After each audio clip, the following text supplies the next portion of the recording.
Hello everyone. If you like what I'm doing here, please consider subscribing, liking, and commenting. It would really help the channel out quite a bit. Thank you very much.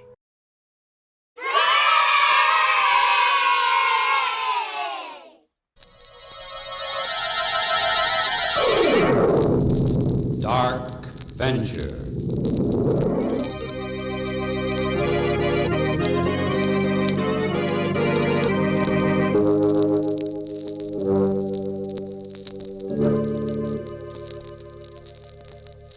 Over the minds of mortal men come many shadows.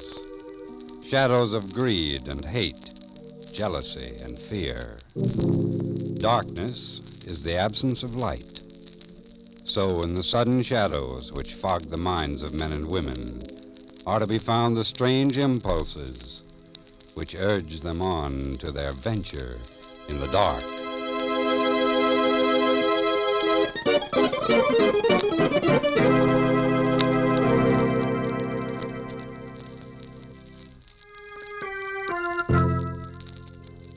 And now, for tonight's venture in the dark, we bring you Mr. Charles Barrett in Eclipse.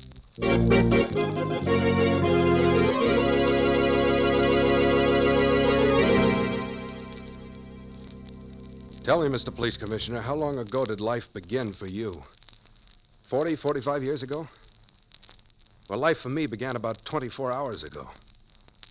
Yeah, 24 hours ago, I woke up. I was lying in a ditch beside a railroad track.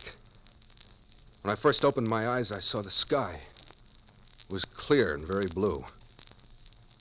I sat up and saw that my knee was sticking out through a hole in my pants, that all my clothes were dirty and torn. I started thinking, wait a minute, what's happened to me? I rubbed my eyes like you do when you first wake up. My hand ran across something sticky. I looked at my hand. Blood. Yeah, dry, sticky blood. I figured I must have fallen off a train or been thrown off. I got up. Then this bum started walking up to me. I could see him quite a way off. Hey there, young fella. Yeah? You hurt? No, I'm all right. Well, what's the matter? Nothing. I'm all right. Dizzy, I guess. You've been kind of banged around. Yeah, I guess I have. I better rest a bit. Sure, Pete, sure. That's the idea. What happened? Get bumped off the rods? I don't know. Well, how'd you be in the ditch if you wasn't bumped off the rods, huh? I don't know, I tell you. Okay, Pete, okay. My name isn't Pete. Oh, well, I just call everybody that. What is your name? My name is... Well... My name... Well? I can't remember my name. You can't remember?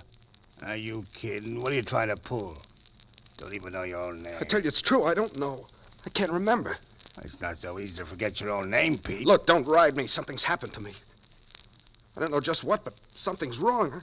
Well, where you from? What? Where you from? I don't know that either. Well, what are you trying to get away with, Joe? You can let me in on it. I won't spill. I'm not trying to get away with anything. I just can't think. I just can't remember. It's crazy. Hey, you really got it bad, ain't you, Joe? Well, let me see. I was... No, it's no use. Hey, look in your pockets. Maybe you'll find something with your name on it. Yeah, maybe. I never thought of that. At least it's a chance. Yeah. But, What's wrong now? there's nothing in my pockets. They're empty. You're in bad shape. You don't know who you are, where you're from, and you ain't got nothing in your pockets. Where you heading? I can't remember. Well, if I was you, the first thing I'd do is try to find out who I am. That's kind of important. Yeah. Well, I seen the train pass through, the train you fell off of. And I don't know where it was headed for, but I do know where it started out from. Where? Chicago. Chicago. Yeah. Now, the thing for you to do is head right back to Chicago and start asking questions. And, maybe you better pay a little visit to the hospital and have them look at your bean. Now, Pete, you don't look so good to me. You don't look good at all.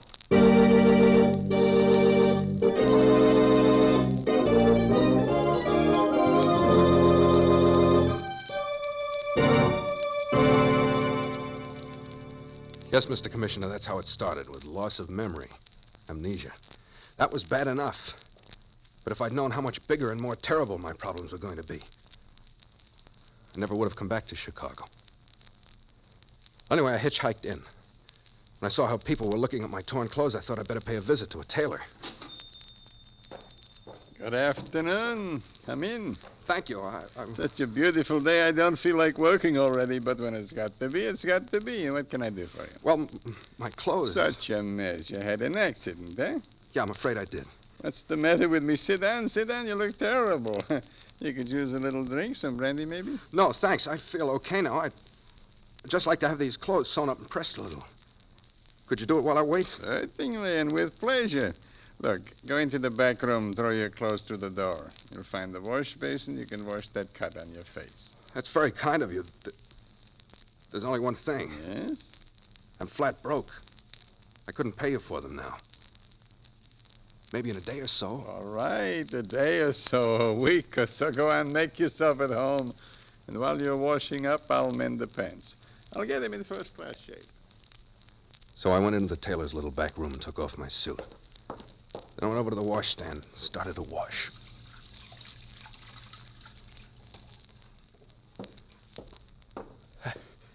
My head felt better as soon as I got a little cool water on it. I sat down. I tried to figure what would I do. Where would I go from here? Then I noticed something about my pants belt. It was bulky, had a little zipper in back. When I opened it, money started falling out in tight rolls. Bills were crisp and new. I thought my heart was beating loud enough for the tailor to hear it as I counted the money. There was $50,000. Hey, mister, how you coming with the clothes? Huh? Oh, yeah, they're ready. I'll hand them to you through the door. Good. I'll have them fixed up like new in no time. You sit there and relax. You look like you could stand it. Yeah, relax. Relax with $50,000 strapped around my stomach. Well, the little tailor fixed my clothes, and I looked fairly respectable again. You know, I never seen such nice material in a long time as that suit. Is that so? Yes, it cost a beautiful dollar, believe me. Where did you get it? Where did... Wasn't there a label on it? No, the label had been ripped off, so why am I asking so many questions? Goodbye and good luck. What do I owe you? So when you earn a few dollars, come back and we'll figure it out, eh? Will this do it? What, $20? But before you said you were broke. This I don't understand. That makes two of us, my friend.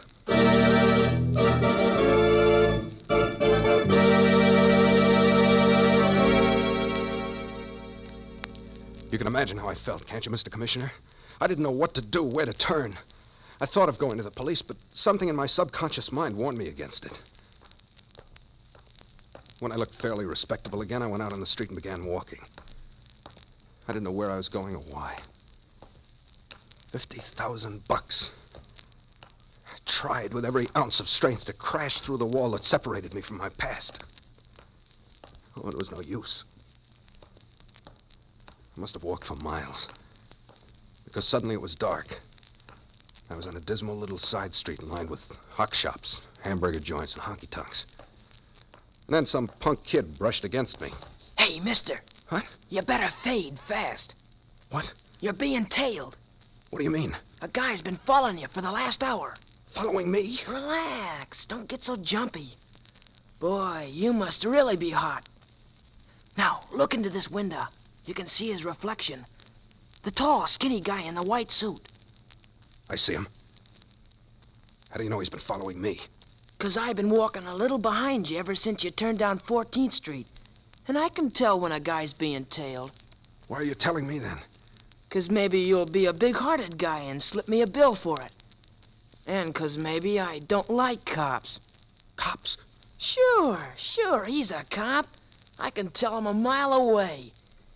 Yeah, you must really be hot, mister.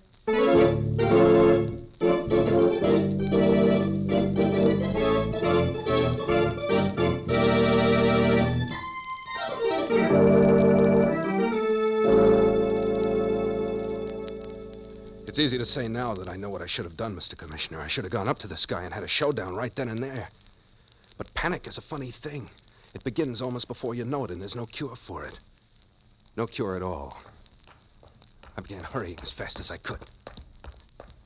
And I didn't stop until my wind gave out and my legs weighed a ton. Then I looked back. I'd lost my friend in the white suit.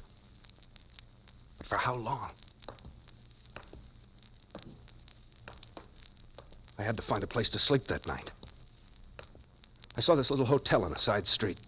Straightened my tie, wiped the sweat off my face, started through the lobby. There was no one at the desk. I rang the desk bell. Little fellow with glasses came out. Yeah? I'd like a room. Rates are $1.50 in advance. That's all right. No luggage, huh? No, I'm just staying overnight. Yeah, that's all right. Very few of them bring any luggage. What's your name? Huh? Just what's your name for the hotel registers, huh? My name is Bronson. Howard Bronson. Howard Bronson. I thought for a minute you were going to say you were one of the Smith boys. Here's the key, Mr. Bronson. Okay. And now for the $1.50. Yeah, here. $20? Is that the smallest you have? That's all I have. All right, I suppose I can change it. You sure it's good? Didn't make it yourself now, did you? It's good. Oh, no offense. Just my own little joke. Okay. I'll take another nickel out for this newspaper. Sure thing, sure thing. And here's your change. Now, why don't you go up to bed? You look very tired. I tried to sleep, but it was no use. Why had that man in the white suit followed me? What had I done? Not knowing almost drove me out of my mind. Out of my mind. I was already out of my mind. And finally I must have dozed off, because I was suddenly in the middle of a terrible nightmare.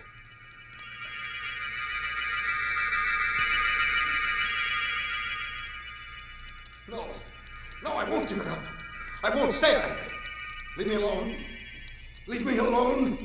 Leave me alone. Bailey! Bailey!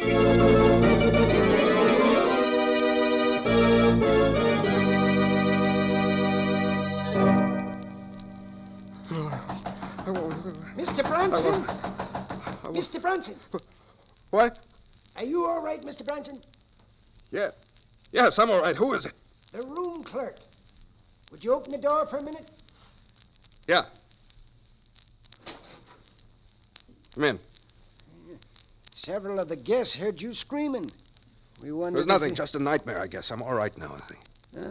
I'm glad to hear that. Is that all you wanted to know? Not exactly. Well?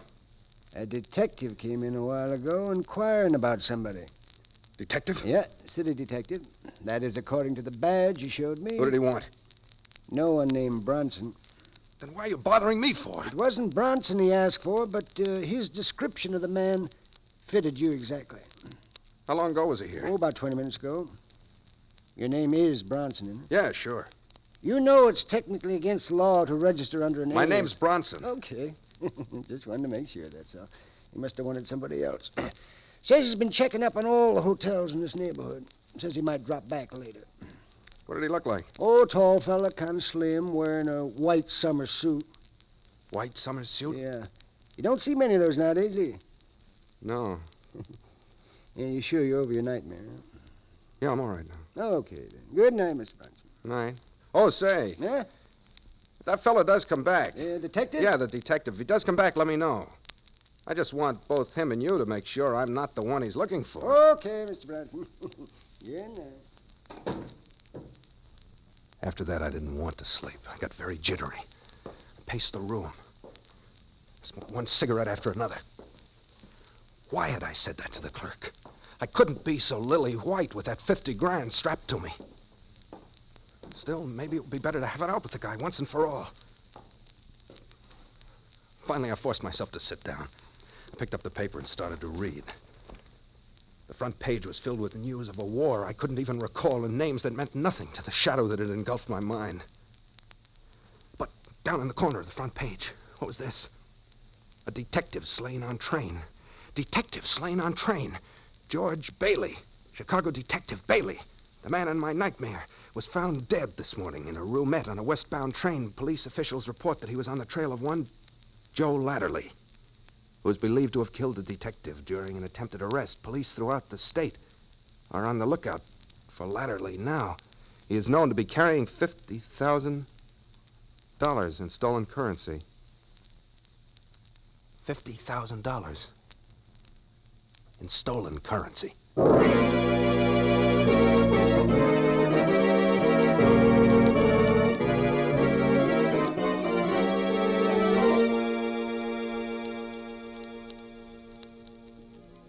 Now, what was I going to do?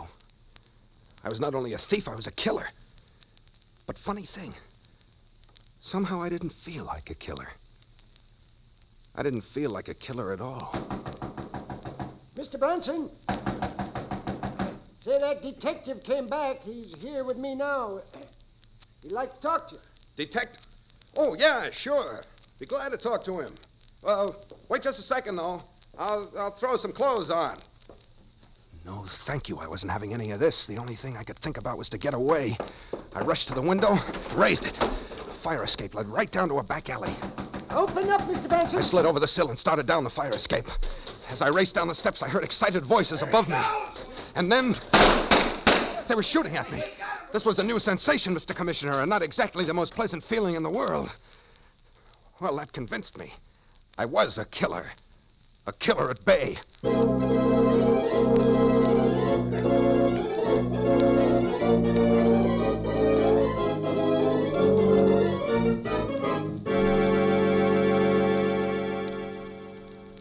What could I do? Where could I go? It was almost midnight. There was not one person in the world that I could turn to. That I knew. Oh, I didn't even know my own name. Wait a minute. Wait a minute, yes. Yes, I did know my own name. Joe Latterly, the newspaper said. Joe Latterly. I saw an all-night drugstore down the block. I closed myself in the phone booth there. Started thumbing through the directory. Sure enough, there it was, Joe Latterly. I wrote down my address, began dialing my telephone number.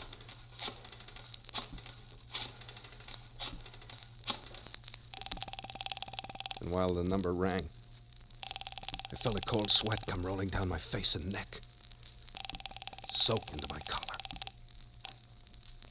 Hello. Hello, is this the Latterly residence? Yeah. Yeah, what do you want? This is Joe. Joe, Yeah, it don't sound like you. I had a little accident. You get the money? Yeah, Any trouble? I killed him. Oh. Look, I better see you right away. Yeah, but don't come here. The cops are thick as flies. You better meet me at the usual place. The usual place? Yeah, at Mom's. Okay, at Mom's. Oh, hey, look. This accident kind of mussed up my memory. What's Mom's address again? 229. 229... 9th Street, apartment 204. 204. Okay, I'll see you there. Gee, you sure sound funny. Joe, what happened? I'll tell you about it when I see you.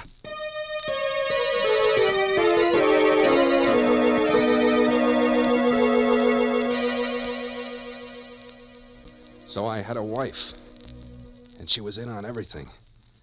You see, Commissioner, the jigsaw puzzle was beginning to make some sense. A wife. I couldn't even remember the color of her hair. If only I could break through the shadow. 10 minutes later, I was standing in the entrance of a very classy apartment hotel lobby, not a soul in sight. As I began looking down the list of numbers for the right doorbell to ring, I felt myself going shaky again. There it was, 204. I pushed the bell. I waited. Then the door buzzer sounded. I pushed open the door and started across the lobby. No one in sight. No one. That was a break. I pulled my hat down over my eyes as I started up the steps. See, I was beginning to think like a hunted man, like a killer. I took the stairs to the second floor. I started down the hall. 200. 202. The next door, 204. The door was ajar. I wanted to call my wife, but what was her name? Honey? Honey, are you there? No answer. I pushed the door open. The room was in darkness. I felt along the wall for a light switch. Found it. And there, Waiting for me was this detective. The tall, skinny guy in the white suit.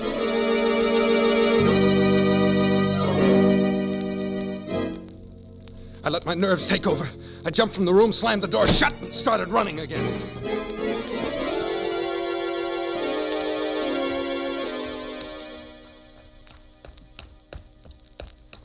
But this time he had a better chance at me than before.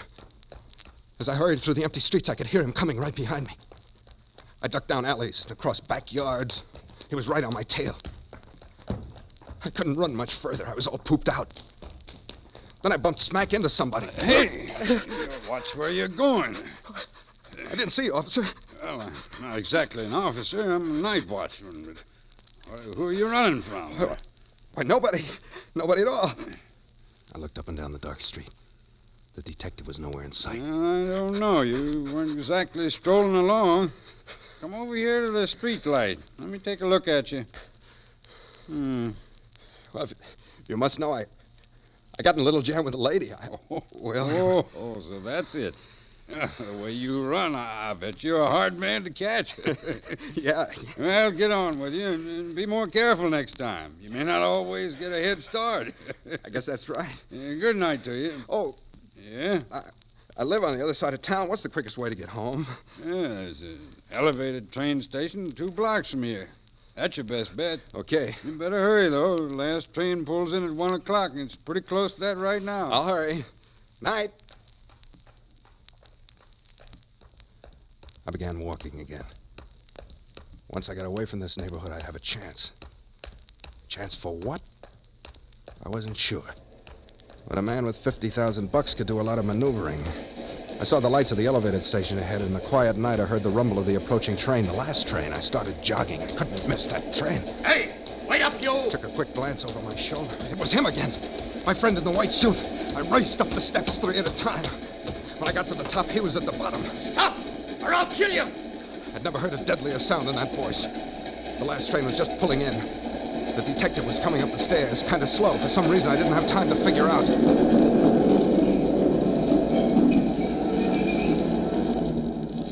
The train stopped. The doors swung open. I got in. The doors closed, and the train was on its way. I looked back. The detective was standing on the platform just looking at the train. I didn't get it. Why hadn't he come after me? I couldn't figure it. Then I decided I'd better get some information from the conductor. Say, can you help me? Yeah, sure. What do you want to know? Where's this train go? 63rd Street? 63rd Street, huh? Can I get the state highway from there? No, you're going the opposite way. That kind of mixed up my directions, huh? Well, the only way to get where you're going is to take another car back to the loop. Thanks. That was what I wanted to know. I decided to get off in a block or two in case the cop was waiting for me at 63rd. He must have figured he could beat me there. He'd probably have quite a little reception committee waiting. So I got up, started to walk to the door. Hey. Yeah? Where you going? Well, you said I was going the wrong way. I'm going to get off at the next stop. You can't get off till 63rd Street. This is an express.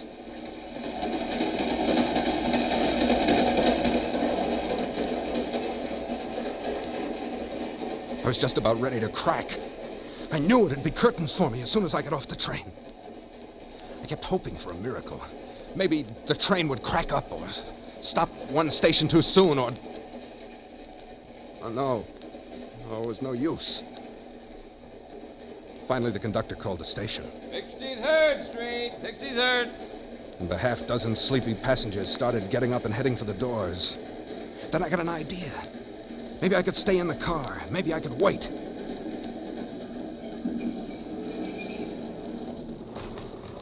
When the last passenger got out, the conductor looked over at me. This is where you transfer back to the loop. Where's the train go? Up a few blocks, and we turn around and head back. Well, couldn't I go back with you? Sorry. You got to get out here and cross the bridge. Oh, but I don't see any I don't make the rules, buddy. The company makes them for me. Well, I tell you, I'm just going to... Hey! What's the matter? There's somebody behind you. Just come with me. I got a gun right against your back. It was him. I felt the gun rubbing against my spine. I knew I had only one chance. So I whipped around. I was lucky. I caught him with a hard right, and he went down. I jumped fast and got a service revolver. He didn't stay down long, though. As he got up and lunged at me, I let him have it. Right between the eyes.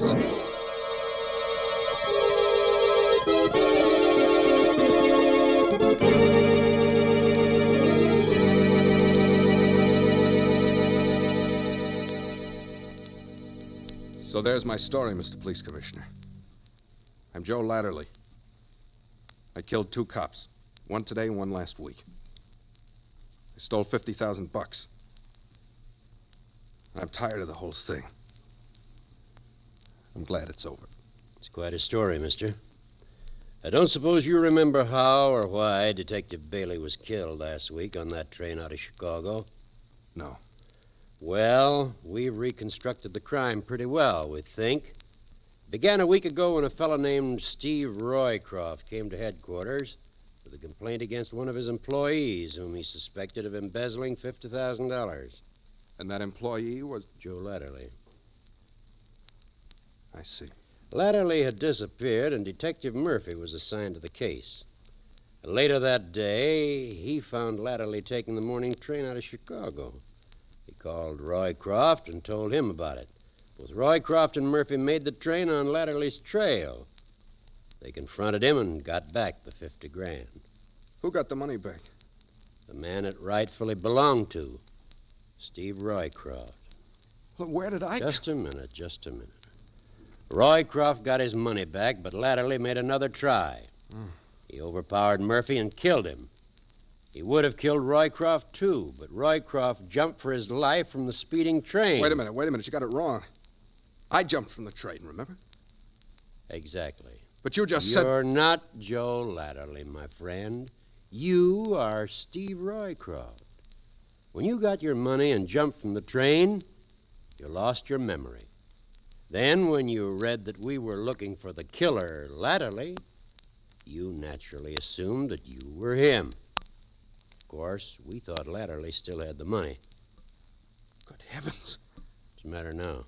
Well, don't you realize what I've done? What? Well, thinking I was Joe Latterly, I killed the detective who was trying to bring me in. Detective? Yes, just now, on the elevated platform. Oh, but that wasn't a detective at all.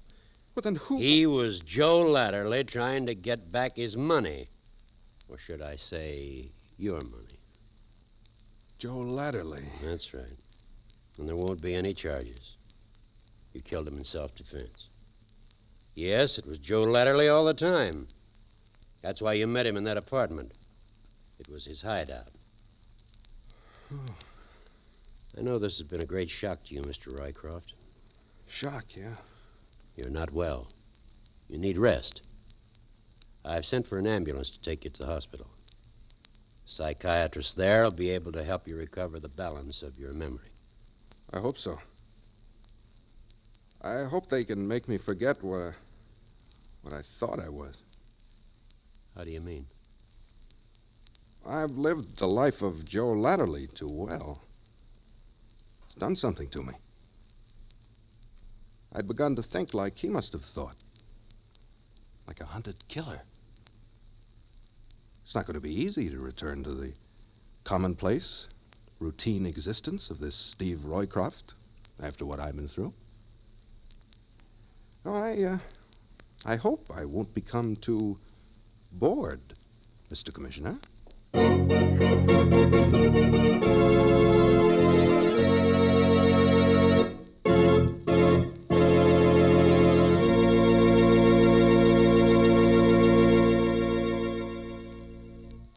Next week, at the same time over most of these stations, we'll bring you another original story about the land of the shadows. The story of 2 killers and of retribution out of the forgotten past. Join us then to examine at first hand the strange impulses which urge human beings into their dark venture.